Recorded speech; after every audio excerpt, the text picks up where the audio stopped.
Salam jumpa kembali dengan saya Derwanto Yakusa Robusta. Kali ini saya akan menayangkan video tentang sebuah cerita di balik pabrik penggilingan kopi sederhana yang pernah berjaya pada zamannya. Sebelum kita melanjutkan cerita ini dan tayang video ini, silakan subscribe, like, dan share. Terima kasih.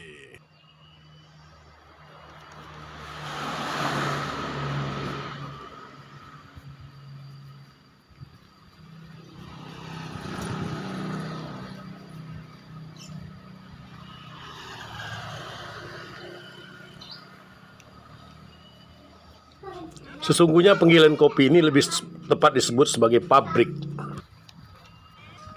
Penggilingan kopi sederhana ini didirikan oleh salah satu putra terbaik Besema, Bapak Hamdani. Beliau memiliki prestasi yang patut mendapatkan jempol dan menjadi kebanggaan bagi masyarakat di Pelang, Kenidai, dan Sukajadi. Karena beliau pernah mendapatkan penghargaan dari Presiden Soeharto berupa penghargaan Kalpataru dari Presiden Soeharto di saat era Orde Baru.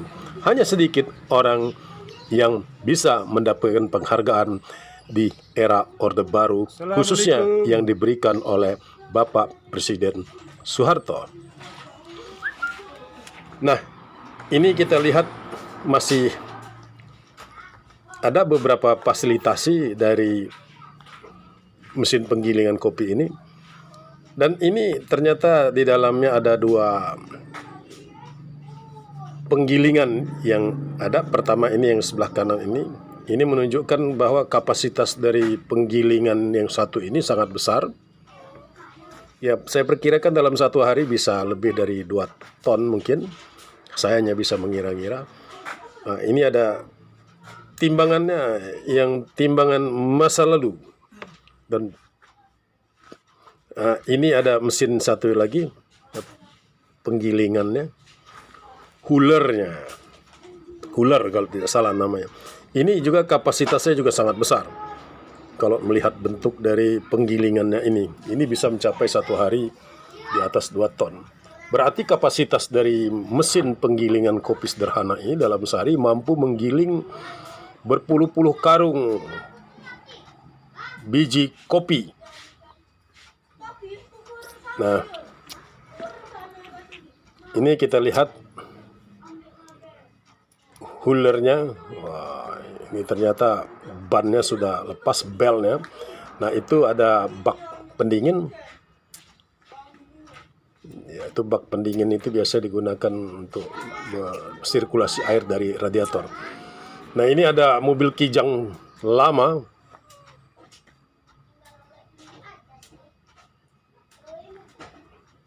Ya, bisa kita lihat. Nah, mobil kijang ini mobil kijang legendaris. Tidak banyak orang yang memiliki kendaraan roda 4 di era saat itu. Nah, ini kita coba naik ke atas. Dari sinilah kopi dibawa, gelondongan kopi atau karung-karung yang berisi kopi dibawa dan disimpan di atas sini. Nah, di sana ada lubang. Wah, saya ini tidak begitu terawat.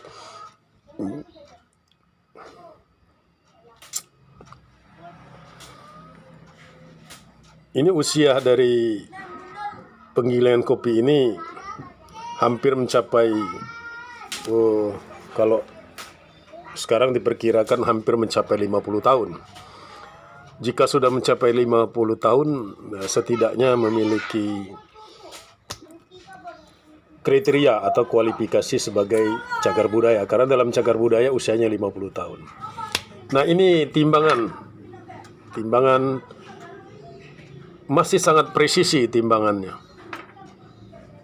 Nah, sebenarnya komplek atau bangunan penggilingan kopi ini bisa dijadikan sebagai salah satu bagian dari wisata agro, yaitu wisata tanaman kopi. Jadi bagaimana bentuk dari penggilingan kopi pada era zaman dahulu. Dan kalau seandainya ini di Pulau Jawa, ini mungkin sudah dimodifikasi dan direnovasi menjadi sebuah restoran yang atau kafe yang unik.